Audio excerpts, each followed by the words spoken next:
y'all for coming hang out. I know Dr. Story and Tarana traveled in, so thank y'all for coming to join us.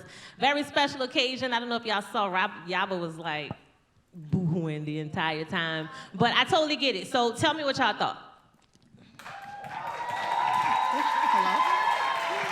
Like, how does it feel, Yaba, to be at this point? We're getting ready to go into releasing the episodes on next Friday. Side note, there's going to be an episode that comes out every Friday from April 4th until the end of June, right? Is this on? Every Thursday. Every Thursday. Until the end of June. Yep. So you'll get all this professional black girl magic. So how do you feel? I'm overwhelmed. I'm Aww. Oh, sorry. And not in a corny way, but like for real, like those of y'all who do creative work, you know how much work it takes to make something and to see it all. First of all, pause. I have to first shout out my main man, Lee Fritz. Yes, Lee, where is he? Lee. Recorded Where's and he at? edited. And let me tell you something about Lee. It's so interesting because, you know, I'm blackity black, blue black all the time. And so when I hit up Fresh, I'm like, yo, who are the black women, you know, filmmakers in the city? I want to work with a black woman. She's like, we working with Lee. I'm like, but Fresh. She's like, we're working with Lee. Cool. So we start working with Lee, and I immediately fell in love with him because of his genuine spirit. Yep. And the thing that I appreciate about Lee, unlike many white men that we come into contact with, he was able to fall back and say, you know what? I don't want to be the white boy to tell you what to do. You tell me what to do. Yeah. And so I appreciate that. And I'm not letting him go. So this is because of Lee. But I'm proud, and I also want to say thank you. Yes, yeah. Look, put the head over. This wouldn't happen without people's love. Like literally, I promise you, the Kickstarter in 2018, I set a goal of $25,000. We raised that in 2 days.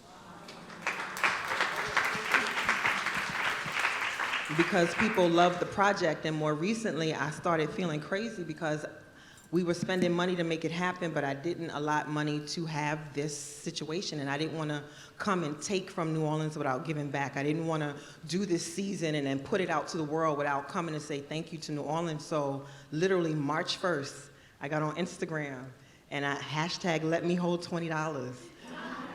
I promise you, I was begging my community to give me the money so that we could make this event happen. And between March 1st and yesterday, we raised $16,000. Yeah.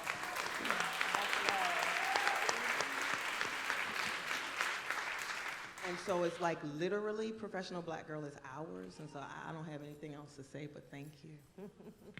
And I like that you went and you did it because I initially had told Yaba no. I was like, girl, we got bills down here. We ain't got no money. Ain't nobody give you $20. And I get on Instagram and I was like, this heifer done went, did it anyway. And here we are. So thank you for that. And that's the love, right? Because the large majority of the people who donated aren't here. They're not in this room, right? That I literally said, just let me hold $20 so I could do this in New Orleans right fast. And they did without question. And so, yeah, I'm full. So to my season 1 ladies, what was your initial thought when Yaba came to you to push the idea of doing Professional Black Girl? Like, what was your initial reaction to the idea? Yeah, so we all are friends in life, and Yaba would always use the hashtag Professional Black Girl in various posts, like on social media. And I don't know who, somebody must have said, you gotta turn this into a thing. And, you know, they don't call her the queen of bright ideas for nothing. Because this nigga got a new idea every week. And that is not an exaggeration. And so it was like, but I also, the reason why I love my family of sisters here is because nobody sits on ideas, really. There's a few that fall by the wayside, but you know, from Maori and the film festival to Professional Black Girl to Shantrelle and all the fucking things that she does. People make things happen. So once it's a spark, it just becomes a thing. I did season 1 of Professional Black Girl before all the Me Too hoopla. Right. And so it was amazing to be a part of it because it was like watching this thing go from nothing to something. right? And she made that happen by with some scotch tape and lipstick, 55 cents and then some tokens, right? It was just pulled together, and she made it happen. And so I was so excited to be a part of it. And then just to be talking about blackness is always, what? I'm gonna show up. Right? We talking about being black, yeah, all day. I'm gonna show up all day. So, I love it. And hair and just what it is to be a black woman and a black girl, and to celebrate that, because I love when people don't get what professional black girl is. Right. I didn't at first. I didn't know what it was. Yeah, And I didn't think I was a. Oh, Kaila, please. I didn't think. I'm no, for real. When Yaba was like, I want you to come down, season 1 professional black girl. I'm like, but I'm not a professional black girl. She's like, Kaila, you're jail. And I said, what? And I said, what about my jail? And so it was just Let me tell my story. Yeah. Okay. Oh, okay. So for those of y'all who haven't caught up, when you get a chance, go to YouTube. Please watch Kaila's episode on season 1. Please, it's my favorite. I met Kaila when we were PhD students at Temple, and we had a seminar called The Black Woman. Kaila comes in with a shirt that says "On Daughter of a Field Negro." I was trying to dress the part. Some khaki shorts, some socks, and some Adidas slides, right? So we have in class, cool. It was a 3.5-hour class. We always get a break in the middle. Kaila opens up her bag and pulls out the large size of Ampro brown gel. It was the tub, Kaila. And she pulled out her brush and she laid them edges down on break, and I was like, oh, she about to be my friend. And we have been friends ever since. I mean, ever since. And Yaba pointed it out, and she pointed out the professionalized behavior I had around my gel obsession, which I never took into consideration. I never analyzed my own behavior around my black girl aesthetic. And I never, in all honesty, didn't value it until I saw Yaba turn it into this natural praxis that black girls have into, it's an art form. Yeah. But it is, it's like an art form. Saying that what I was doing with my gel, which I had been doing since I was a young teenager, I thought it was nothing. I'm like, this is what black girls do, whatever. But the fact that Yaba's like, no, it's a profession, it's an art form, it's a skill set, And the toothbrush effect, and and then you gotta have the gel for different seasons, and now I done found something that goes with my gel in the humidity, because New Orleans y'all got, this humidity is not your friend when it comes to the gel. And so that's why I was at Temple, I was having to reapply it because it had dried out, and it's like, no. But mind y'all, Kaila has, but Kaila has locks, y'all. Understand, you hear me? Kaila has locks. So whatever you think it means to be a sister with locks, Kaila gonna pull out that brown gel. A gallon, it's a gallon, let's be clear. And I'm gonna ride with the scarf on until I get to my destination. Sometimes I'll be outside and I'll forget it's on. I'll go into the venue and still have it on. And I'm like, oh shit, and I'll put it in my bag. But yeah, all of that, which I thought was this kind of OCD quirky behavior that I associated only with myself, I realized that there's a whole community of folk, black girls, black women, who this is an art form and a skill set that isn't something that is taught, but only through family members, kinships, close friends. It was absolutely beautiful. I loved it. I loved it so much. And I thought it was so funny that I was doing things that I didn't even see in that kind of way, So and seeing season 2, it's amazing. Look what you've done. Yeah. Look what you've done. It's incredible to me. Season 2 with the multi-generations, the different types of professionalized black girl skill sets. I can't wait till everybody sees it. So when you mentioned the generational thing, I remember being a little girl, and my mother would do her sideburns with the toothbrush. Remember that, Mama? Before you went to work in the morning. And I just thought that was so dope. And then years later, I get on YouTube, and Kaila pulls out a gallon of gel and proceeds to style her entire head with it. And I think that's so dope. But that's all about the memories that we have of professional black girls. So before I knew what a professional black girl was, I was getting raised by one, Exactly. So Shantrelle, who oh God, I'm obsessed with Shantrelle because she always makes me laugh. I am so interested to know, what is your first professional black girl memory? Okay, so y'all saw that I used to rap. I told Fresh, don't give me the mic unless she was willing to let me have it for the rest of the night and not give it back to them. I also said if she did not give me the mic, I was gonna come and snatch it out of her hand. So here is the dilemma. Anyway, I was a tomboy, first of all. Hold up, I'm gonna tell y'all this memory because it's so apropos. So y'all know that animals was a big deal in New Orleans, right? Animal ballets, right? Now I went to prep. Anybody went to prep in the house? There your prep in the house, XUP. So, you know, I went to Catholic schools all my life. I was one of them kids at Catholic schools all the time. But y'all know we are black Catholics. It be all black. Other people like, you went to Catholic schools, but it was all black. So, you know, it's like all these dope boys and stuff wore ballets. And then like all these other kids trying to be like the dope boys wearing ballets. So I wanted some ballets too. And this my mama, I don't even have no $200 pair of shoes. So like, y'all in Catholic schools and I be doing, I'm just like, all that, I'm getting some motherfucking ballets. One day, my grandpa called me up in the room, like, Grandma, he used to call me Grandma, come in the room. So I go in the room, I'm like, hey, Grandpa, what's up? He was like, come here. And he gave me this big wad of cash. He was like, look, don't tell them niggas I gave you no money because I don't want them coming up in here and stealing my shit here. Fine by me, right? It's like, fine by me. So I go out of the room, they're like, oh, what's your grandpa? Nothing.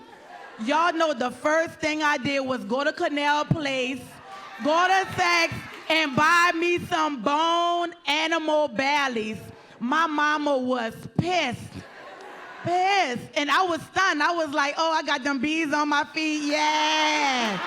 Yeah. I got them bees on my feet. And y'all know in schools when we go to dances, y'all know if y'all trying to holler at a dude, y'all know the first thing you did was what? Look at his shoes, okay? And if that dude, like, what was that? Which rapper said that my shoes cost more than your whole used outfit? Who was that? It was one of them bounce rappers. Anyway, I had bees. Yeah, Tim Smooth said that. I had bees.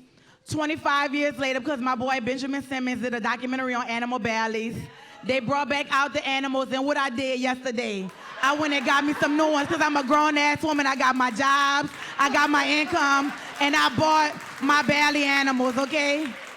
So what's a day, because I'm a professional black girl. So that's one of many memories right there. Hey, Ma. I'm surprised she was like, how much you paid for those? Because then she would start sending me like links to things she want me to buy for her birthday. Like, since you're buying yourself some animals, you're a grown-ass woman. Like, oh, go ahead and give me this for my birthday. Okay. Ladies and gentlemen, Shantrelle Lewis.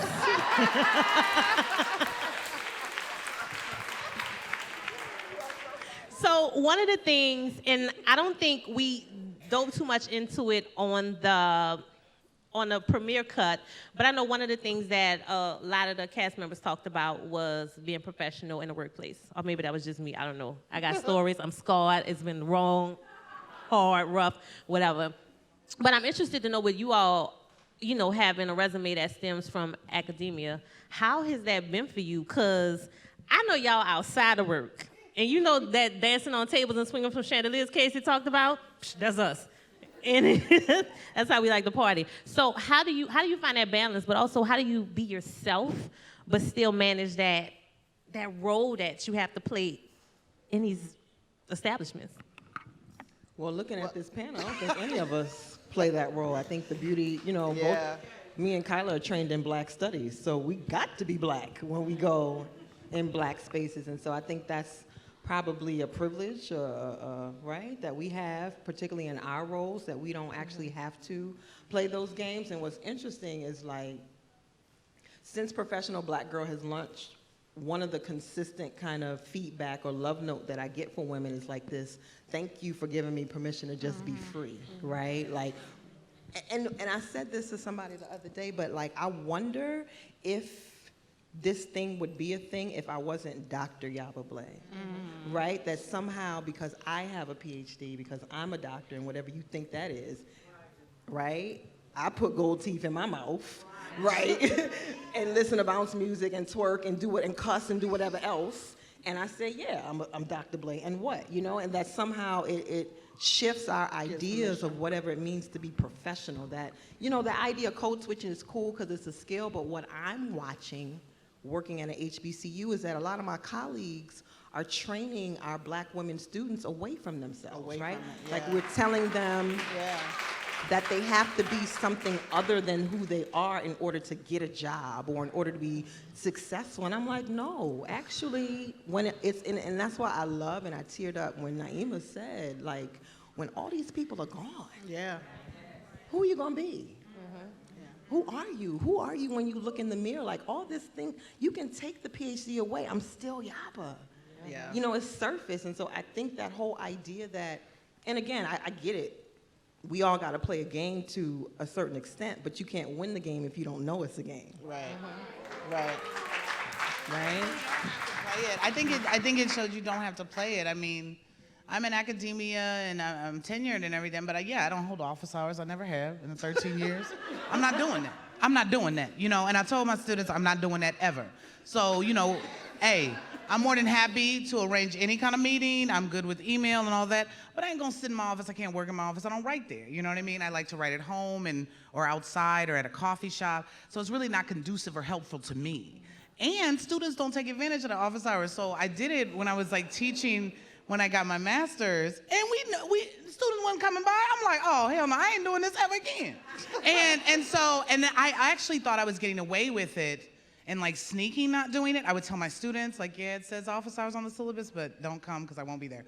And don't call my chair or anything like that either. You know, so I was really trying to keep it separate. And so my one chair, because I'm in two departments, I'm in women's studies and Pan-African studies, which I do think, like Yaba said, creates uber amounts of freedom, and academia, right? If the white dude professor, right, who's been there 40 years gets to wear his Hawaiian shirts, Birkenstocks, raw feet out, cargo shorts, that's his shit, you know what I mean?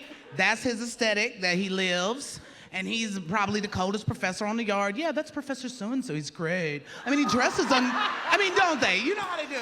I mean, he dresses, you know, a little wacky, but he's great. He teaches me everything. And so it's like, well, shit, I'm gonna do me then. And so I thought I was getting away with it in this kind of code switching thing. I wasn't. My chair, Ricky, my grad student, Andrew, and he was like, yeah, Dr. Story, I want to meet with you. I'm going to come by your office hours. He said, Kaila don't hold no office hours. And I'm like, how you know? I be holding office hours? And then I'm like, yeah, I don't do it. I don't want to. You know, and it's just harder. It's been too hard for me not to be me. Like so I went into... I want to know how you could hide you. How you code switch? That's what my code switcher was telling my students don't come office hours and then pretending that I was holding them. But like, I can't do it. I mean, with my chairs, students, other faculty, I have to be myself. And I've always been that way. But again, I went into a career path that allowed for that. And I just took advantage of it. I think that I would get, when I first got to the yard, especially in Kentucky, you know, like, people are like, oh my God, you don't dress professional. I'm like, neither does any of the white dudes in English, okay? Right. So, you see, that's not my definition. I mean, I come to school and people was acting like I was some kind of model or something just because I had a lash on, like I was over the top, you know? Just because I had an eyelash or some baby hair going off, they're like, oh, where are you dressed up? It's like, dressed up? I work here. This is where I work, and this is what black women do, you see? We dress, you know? Like, it's time to go out of the house, and it's time to have a certain attire, you see? And I just don't think that's something that, you know, white people don't understand, because whiteness and the way it works in the world is they can kind of wear anything and still be validated for their humanity, and people will see them empathetically. But we can't do that, you know? So like, and it's a part of, I think, our culture. So I think it's hard for people in traditional fields like going to work at a bank or being like a financier or something like that. But I would just encourage, even if you are in those fields too, to just add a little dabble or flair, even if it's subtle, you know? So then you can feel like you're doing something for you. You have to give all this energy to this job every day and silence who you feel like you are authentically. You know, this way you can kind of have a private revelry and no one even has to know about it, you know? I just like to be loud with mine. So I'm like, hey, I'm here, what's up? You know? Tarana, I do have a question for you with the spotlight that, you know, you are in now. When I met you, it was an entirely different story. So now, how do you find that balance? Because it's like people now have an opinion of you. So what's up? It's interesting. I'm always waiting for somebody to figure out how black I am, right? I get invited to all kinds of things, and you know, I spent the bulk of my life behind the scenes, and perfectly fine with that. You know, creating things, producing things, making sure other people were scene. And so then when I got all of this visibility, first of all, I talk about blackness all the time, right? I had the privilege of always working in black spaces. I have literally I've only had one white boss in my whole life. I know, right? Well, two, but she wasn't really my boss. I didn't listen to her, so I don't really count her. Also her job, so. But yes, I've worked in mostly black spaces. My work has been centered around black women and girls or black people for most of my life. And so there was this, I was like, well, if y'all give me the microphone, I'm gonna talk about black people. And they were like, okay. And I'm like, okay, black, black, black, black, black, black, black, black. And then I'll be looking like, and they're like, keep going. I'm like, oh, black, black, black, black, black, black, black, you know? So I just, but I also, I mean, because the nature of the work is that I'm talking about a thing that affects everybody, right? And I'm dealing with a subject that affects everybody. What I tell people now, the thing that makes me so excited is I get to tell people that you can't, the reason why I'm able to do my work in a way that's inclusive of everybody is because I learned that from black people. I was trained in this work by black women who grounded me in what gave me a foundation that said, you can center us and start with us and not to the exclusion of anybody else. If I was trained by other people, I would have a different approach to the work. So people, I think, can see that even though I say black women and girls, or I talk about black women and girls, or black boys, or black people, that it's never to the exclusion of anybody else, but y'all gonna get this black, right? First and foremost. And so that part has been fascinating to me, because I never thought you could be like in the mainstream and be as black as I am. And then with the aesthetic, it's just like, that's also another thing. I mean, I'm not just a black girl. I'm a 45-year-old, size 14, 16. You heard me. Wide nose, big lip, big nappy hair black girl, right? So I don't fit none of your aesthetics. I curse, and I don't get to curse as much as I used to. That's actually a little sad. It is, because, you know, it's an interesting thing about visibility. People add so much respectability to it. And I probably did curse too much anyway, so. Yeah, she did. All of them. I was about to say, yeah. They curse a lot. I love them. I wouldn't actually say that, but really. But no, I get to, and that's fine. I don't need to like curse. My mother, you know, they used to be like, people who curse don't know how to use their vocabulary words, and I'll be like, yes, we do. But so that part, and that's probably also from being on television. You can't. I'm always apologizing. Like, are we supposed to? I did that in the first season 1, right? Oh, can we curse? I'm sorry. But other than that, yeah, I wear, you know, I show up in my bamboo earrings and purple lipstick and hair. You know what I love? I love, because I wear braids all the time, and white people don't know how to compliment us, right? When you have like, so they say things like, oh, your hair is so festive. I love that. Oh my gosh. You know? And I'll just be like, bless their heart. They don't know how to compliment us. Oh, that's so colorful. I wish I could do that. But you can't.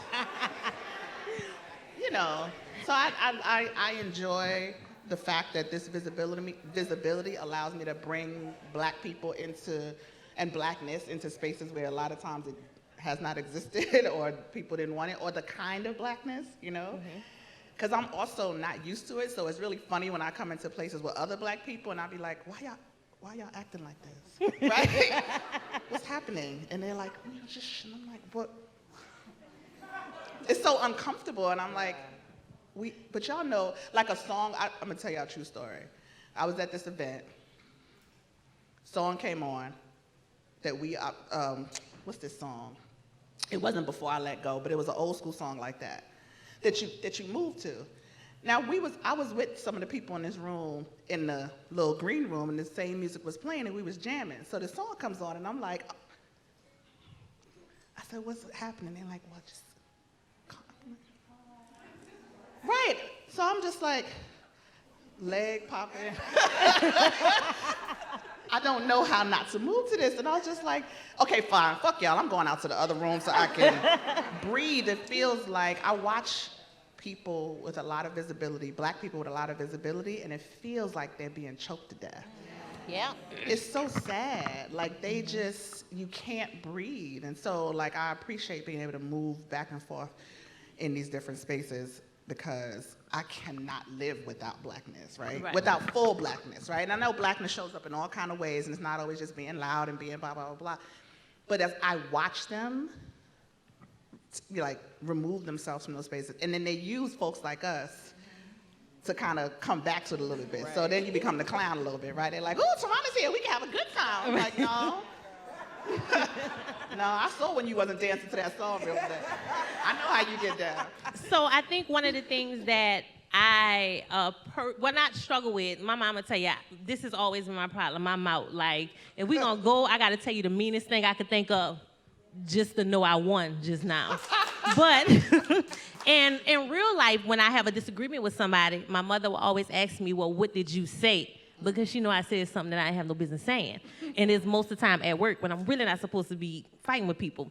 But I wonder, I call it standing up for myself. So I wonder with you all, how do y'all stand up for yourself in these spaces that people don't want us in, that we're in because we gotta pay bills, but we still gotta stand up for ourselves too? Like, do y'all slash them with the tongue? Cause I love doing that, y'all. I'm not gonna lie. You said, do you what? Slash them with the tongue. Well, Get 'em. I mean, so it's interesting. Like I mean, my parents. I was raised by 3 people: my mom, my daddy Eldridge, and my father Wayne Lewis. And I never knew not how to be vocal, right? Growing up as a dark-skinned girl in New Orleans, and it's so funny because when I go to the East Coast, they're like, "You ain't even dark like that." Shantrelle, we go through this all the time. But in my mind, you like we the chicken same nugget complexion. brown. We the Yo, same she's complexion. a chicken nugget brown. We are. Me, Fresh, and Yaba the same complexion. Yo, we go through this all the time, and she gets mad. Yo, Shantrelle gets mad when I will not accept her into me and Yaba's line of we skin the same color. complexion. Look. So we the same complexion. You like a Wendy's chicken Sexual nugget. chocolate. All right. Sexual chocolate. All right. As I was saying before Fresh interrupted me, so I think for me growing up and being very, very acutely aware of colorism, so like remove white people outside of the equation, because I feel like I always tell people, even in my travels abroad, that I've been very privileged by going to all black schools my entire life, then going to Howard University, then working for black institutions, studying black studies. Like, they can't even fathom that in like some European countries, like black folks, right? So that's a privilege, and that's a privilege I got to experience right here in New Orleans. But with that privilege also came a lot of bullshit with that colorism that we have been infected by since our ancestors were brought here, right? The same colorism that like in the whole Plessy versus Ferguson, you know, homeboy was not trying to fight for the rights for all black people. It was for a particular type of black person who identified as Creole, who looked passe blanc, who looked and could pass for white. So I was always acutely aware of colorism and complexions because, you know, my family on my mom's side was a range of colors. My STEM family primarily was very, very light-skinned. And then on my dad's side, from the lower ninth ward, they're all dark-skinned. So, you know, I would go out to the country and it's like, oh, they'd be like, oh, he's something black, black, black, black, black, but I love you anyway. Damn, right? And then my daddy was in my ear about like us being from Haiti, right? Our family being like descendants from Henri Christophe and the Haitian Revolution, and why, you know, we needed to be proud of being as dark as we are.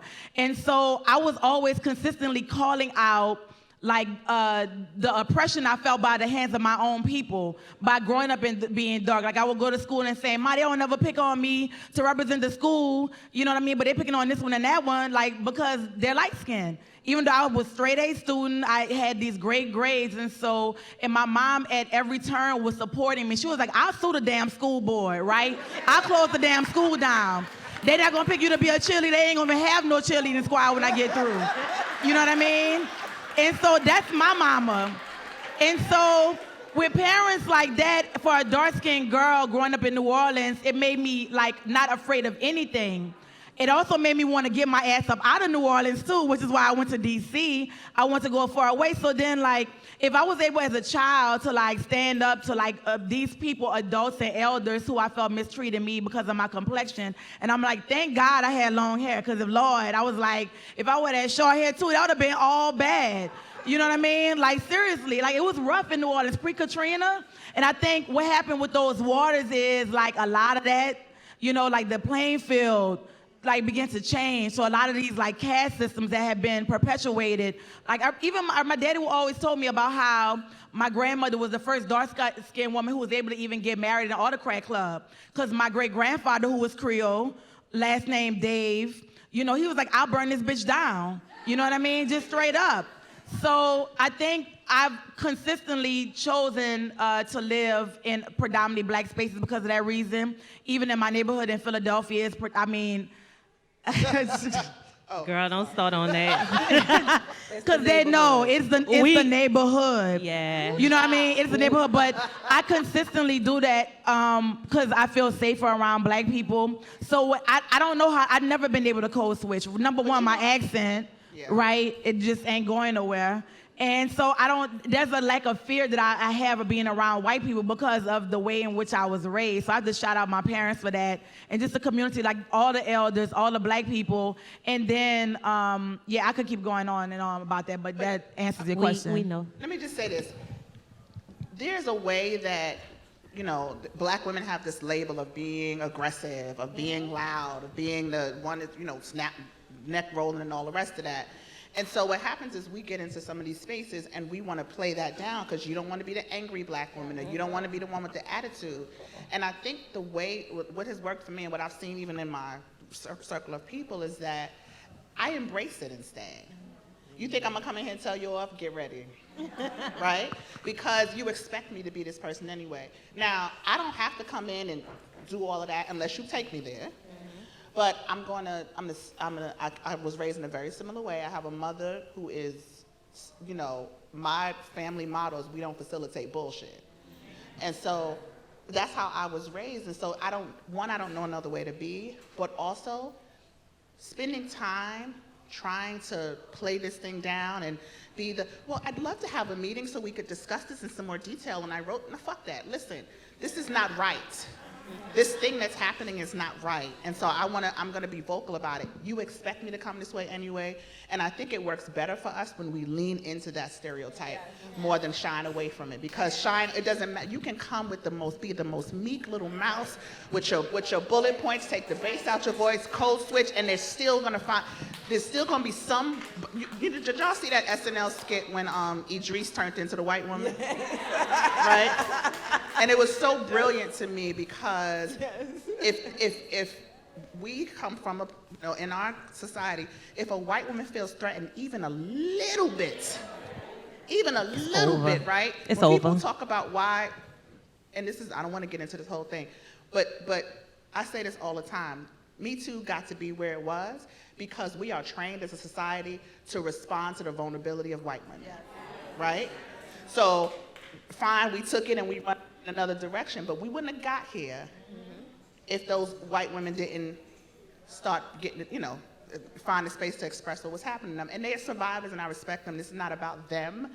It's about how we respond to whiteness and white women.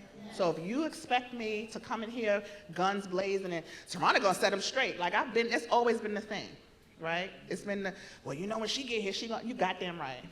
You got them right. So I'm gonna lean into it. It makes no sense not to. Right.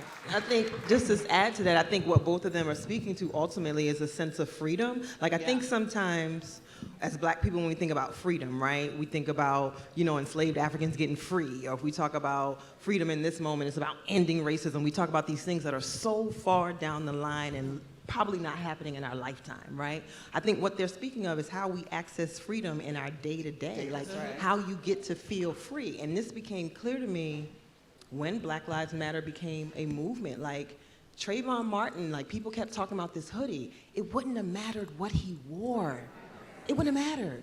When we think of all the ways that we are oppressed, and assassinated in this world, it doesn't matter. So whether you change your name from, Keisha Nicole, K Nicole, it don't matter. How you dress, how you wear your hair, how you talk to them. If they are committed to seeing Black people as nothing, that's who you are. So you might as well be free. Might as well. You hear that, mama? So when I tell you that I done got into it with somebody, just know I was right, because I was standing up for myself. I gotta stand up for myself. All right, so for my ladies, we're gonna switch over to some Q&A, but I wanna get some final words from y'all, just on what does being a professional Black girl mean to you? And we can start with Dr. Story. Hey, I'm trying to get a scholarly definition. You don't need a scholarly. But I want it to be, because I think that it is. I think it's a type of aesthetic praxis that is handed down from generation to generation through kinship, family, and it's something that should be honored and celebrated like the way that Yaba has done. It should be recognized, and it points out our uniqueness, our flavor, our difference, and how awesome that difference is, how everybody wishes that they had that. Everybody. I mean, you see these white girls with they fake me out braids and they lip implants and butt injections. It's like, child, they trying so hard. So hard. I mean, there's a whole industry that basically wants to copy Black girlness and remove the Black girl out of it, right? So the fact that, Yaba took what was very unique and special about us that everyone seemed to else overlook or co-opt. That's what it means. It's the special uniqueness that sets us apart, like Sonny was saying at the end, from everybody else. I love these words. You say co-op, you say praxis, just in regular conversation. Casey, write that down for me so I can use it later. But I think for me, what it was always important to do was for us, right? It was about us recognizing that what we do is a culture. I think people respect culture, and a lot of times people act as if Black people don't have culture, and they act like Black women don't have culture. And so it's really we laugh about the gel, but I've been on Instagram long enough to see how committed we are to those baby hairs. Yes. And there's levels to the baby hairs, and to me that's beautiful. And so when Kim Kardashian comes and puts them little raggedy squigglies on the side and it becomes a thing, my thing is we don't have to react to that. We know what she's doing because we've already recognized what we do as our own. So I think we should just start with us and recognize who we are. So for me, I think that it's like New Orleans. I always say that New Orleans is the most African city in the U.S., and largely in the Western world. I mean, outside of Bahia, maybe Cuba, maybe Haiti, Port-au-Prince. But for me, I think professional Black girlness is Africanity, is primordial Africanness, because it didn't start with the 90s and the braids and the hip hop. When you look at the braiding patterns of Black women that they've been doing since the beginning of time, and you look at those mathematical patterns, right? That is the essence of humanity, right? We've been since we've been given birth, the first human being was a Black woman. The oldest on record was a Black woman in Eastern Africa. And so everything comes from us. We create everything. Everything comes from us. Every shade of the rainbow, every kind of hair texture, every kind of phenotype, it all comes from us as Black people and as Black women in particular. So for me, I think that it is the essence of essentially all humanity. If you are going to really look at who we are and how we show up in the world, whether we're in New Orleans, whether we're in Brooklyn, whether we're in Detroit, whether we're in the Bay, whether we're in Brixton in London, whether we're in Lagos, Nigeria, whether we're in Johannesburg, all around the world, we show up in the same way. And so when we get back into the true essence of ourselves, it's a true essence of humanity. Mefetafun Shango, Mefetafun Yemonja, Mefetafun Alegba, Mefetafun Egun. I'm listening. You better beat that pot Mefetafun shot. Oya. Yes. That's who we are as professional Black girls and as Black women. What you got, T? So this is I'm gonna try to be really brief, but one of the reasons why Professional Black Girl resonated with me and continues to resonate with me is, one, because I love blackness, and I really, really do love being a black woman. There's nothing I would trade about it. I would never be anything else, and I actually feel so fortunate that I was born in this body, in this time, and this, like, I just love it, right? And we do live, and I've spent the large part of my career trying to raise up black girls to be grounded in a sense of worthiness in their blackness, just as they are. We created an organization called Just Be, because black girls don't get to just be. They don't get to just appreciate who they are, how they are. They don't get to make mistakes and learn from them and grow from them in safe spaces, right? And so when I was going through a process of trying to figure out what healing looked like for myself, right, around just the traumas that I experienced, one of the things that became really clear to me was that I wanted to figure out if joy was possible. Like, is joy possible for a girl like me who has been through the things I've been through? And it was a very difficult question. It was and I did it, you know, late 90s, early 2000s, when we were all kind of going through these mindfulness phases. Remember, we were like reading Deepak Chopra and The Secret, and y'all remember that, right? Don't be ashamed. We all did it. It's okay. And we was Faith in the Valley and Valiant, all of the Yanlas, right? I was devouring all of this stuff. Everybody didn't get this, I know. Some people, it really helped and whatever, but what I kept getting over and over again, the message that I kept hearing from this was that in order to figure out how to have a good life and a whole life and a joyful life, you had to go outside and find it. So it was nothing about my current life. It was not, and I was poor, I was under, like, what do you call it, that low wealth? I didn't make a lot of money. I lived in Alabama, and I was doing community work, so you know, ain't no money in that. And so the little bit of money I had, when I bought these little books, or I took these little seminars, I needed that to do something. Like, I needed to get results from that, and it was not working. And I kept thinking, why is it always go get a hobby, go learn this, go outside? But you know what? When I showed up to pick up my daughter from school, from daycare, and I normally wear bangles. It's crazy I don't have my bangles on. It's the airport. I fly too much. But I wear an armful of silver bangles, right? We Caribbean. That's my sort of thing we do. And my big girl would hear my bangles, and she would jump up and be like, "My mommy's here!" And she would run down that little daycare aisle and jump in my arms. And we would do our little dance. We had a little Jay-Z dance we would do, you know?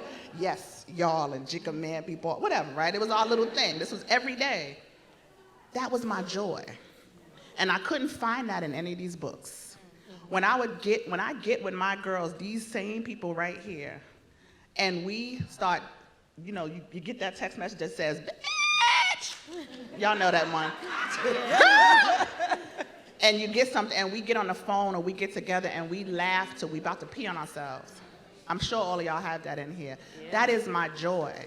When I get my hair done, and one of us is getting ready to get dressed, and you get that text message saying, "Should I wear this?" And you like, "Bitch, you fine. Oh my God," right? Seriously, those are the things. When I meet a random black woman on the street, and they be like, "Sis, girl, ma'am," right? The thing that I love so much about Professional Black Girl is it gives us space to appreciate the joy that we already curate every day in our lives. Yeah. Our blackness, people constantly defile blackness and say that we have to do something else to be happy, do something else to find joy, and I love it.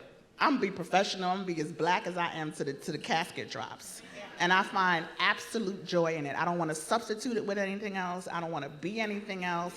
I'm gonna celebrate it in every single opportunity you give me, and I appreciate you, Yaba. Yeah. Y'all give it up for Dr. Blay. All right.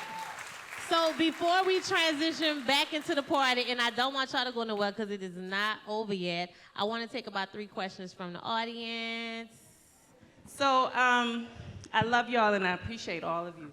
I would hope that you can we've talked about our relationship with white supremacy, our relationship with colorism, and I would hope that you can address our relationship with class. One of the things I appreciate most about Professional Black Girl is how you are focusing, being very intentional about centering and celebrating a kind of blackness that we as black people want to run from because of respectability politics, because it's not associated with getting into Harvard or having degrees, that is associated with people who we call lower class, working class. Like how do you navigate that particular piece, and how do you hope that this work encourages all of us to interrogate those biases? She's so smart. I mean, you're right. I was very deliberate in terms of using Professional Black Girl as a hashtag because I love little black girls. I love little black girls. Like, if you in the store with your baby and her hair is cute, I'm gonna look her in her face and say, I love your hair. Like, because I had black women in my life who did that for me, right? And so, again, social media, people dismiss social media, but understand that is a reality for so many people, particularly this generation. And so, in my experience on social media, it just seemed like the only black women we were celebrating were Michelle Obama, Serena Williams, Oprah. Like, you had to be all exceptional Negro to be celebrated, which meant there were a lot of us who weren't gonna see ourselves in that and not be celebrated. So then when I see the little girl twerking on a handstand, I'm like, look at the skills, right? She's a professional. Or if I say a little girl, I saw a beautiful video of these two little girls on the train in New York, and one was doing her girlfriend's baby hairs for her. Like, it's beautiful to me, you know what I mean? And so I wanted to give all of us an opportunity, but I think class is important in a lot of ways. Like, I didn't grow up in the hood or in the street. I grew up in a cul-de-sac, you know what I mean? My dad's a professor. It was very middle class, but in terms of like my good time, my friends came from all of it. My parents were never like, oh, you can't play with them or you can't go there, because they came here from Ghana, you know what I mean? So like, all my people are all my people, so I just think it's important for us to stop doing that. Like, stop acting like the degree or the last name or the neighborhood or the job somehow makes you different and better than your people. You know? Especially when that's why I love that you use hair, because especially when you still got to use the same product. You still got to do that. And it's like, I don't know why black people do that with that kind of class shaming, especially because most black families have working poor black people, middle class black people. You got the cousins that swell off and think they bougie and better than everybody. We but be so the diverse. rest of the family's asking for money. You know what I mean? So Diversity. you know, I mean, I just don't know where that even comes from and how that narrative even became invented. It's like, these are black people in your family. These is your cousins and your nieces and your aunties. Like, even if, you know, like Yaba grew up in cul-de-sac. My dad was a professor. I grew up in Ann Arbor, you know. But yeah, like, I was friends with the kids in High Cone, and that was the High Cone Project. It was joined like in this park. It was called Brown Park. It was racist, I think. But it was called that. And I wanted to be with them because I felt, I just felt free, and I felt like they had fun, and I felt like they were like carefree, and and I just, yeah, and so I just hated the fact that when I would meet other friends, you know, because my parents couldn't get in Jack and Jill and these bourgeois Negro programs because my parents were divorced.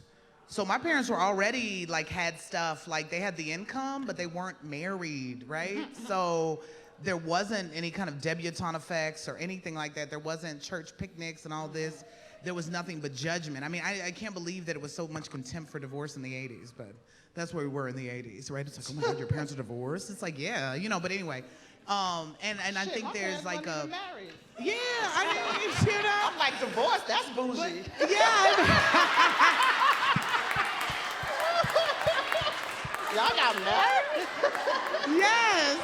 That's what they were making my parents feel like. So I feel like it's invented. I think it's an invented narrative that even if we are black folk with formalized degrees, because I do believe in experiential knowledge. Like my grandmother who just passed last year, she was 10 times smarter than me, and she only finished 4th grade, right? She knew more than me any day, any time, through life and through living, you know, which is stuff that, you know, I read in books and all that, but it wasn't my grandmother's knowledge, you know? So I think that we pretend that we don't get knowledge from living, and we also pretend that I got this degree and I got this income, and so therefore I'm different or better or whatever, and it's like bullshit.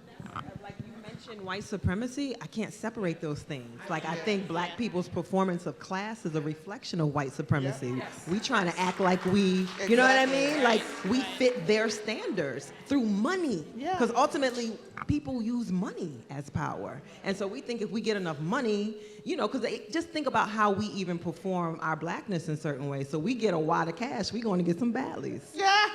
Right? No, seriously.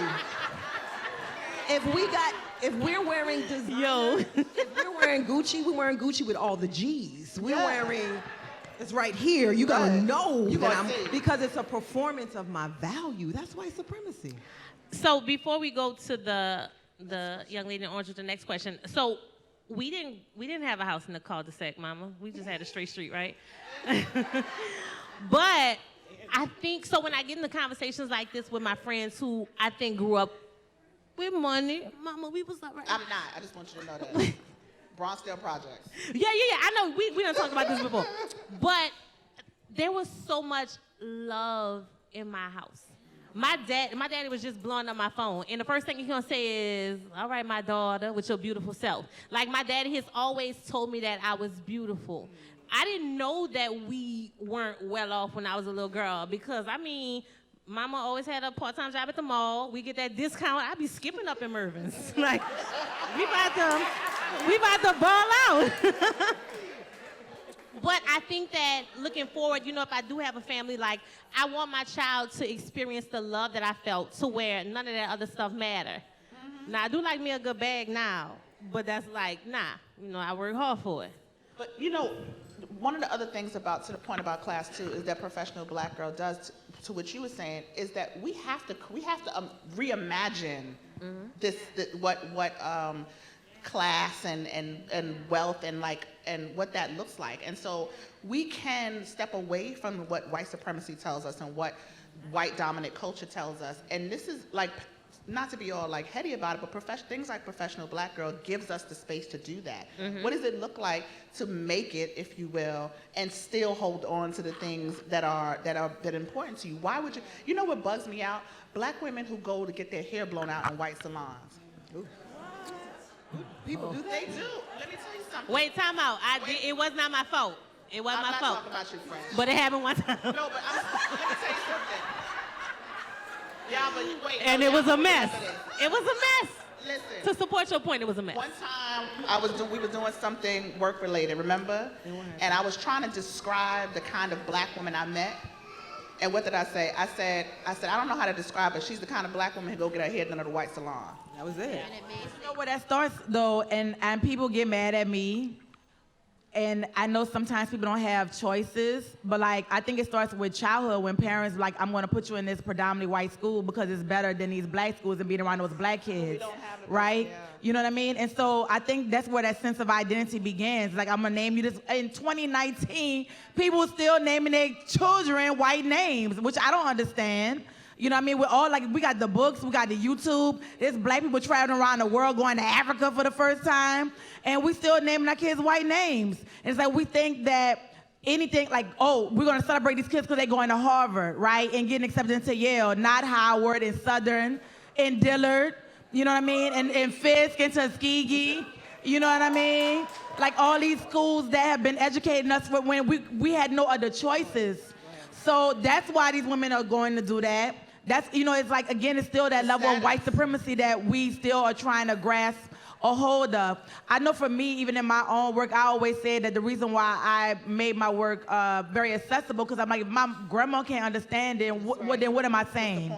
If my grandma can't understand it, you know what I mean? So that's how I feel about class. You know, I think, again, it's like what they said, it goes back down to white supremacy and what do we value as a people. All right, so we're going to take this question, and then one of you ladies is going to answer it, and then we're going to get everybody out. Because y'all play too much. I knew this was going to happen. You don't want to hold up, but you started interjecting with your own little anecdotes and stuff like that. That's what Yaba hired me for. Talking about sidebar.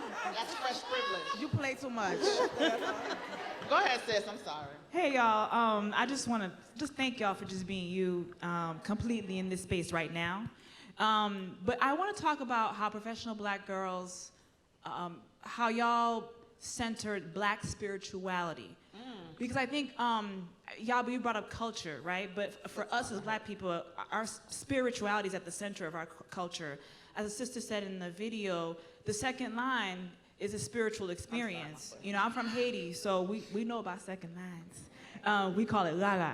And so when we start marching, that's in spirit. You know what I mean? When we do a second line after a funeral, we are making sure that that person transitions. Right. There we go. So I want to talk to y'all because on Professional Black Girl, I've seen you really lift that. And not at the exclusion of Black Christianity, by the way, right? Because we do all things.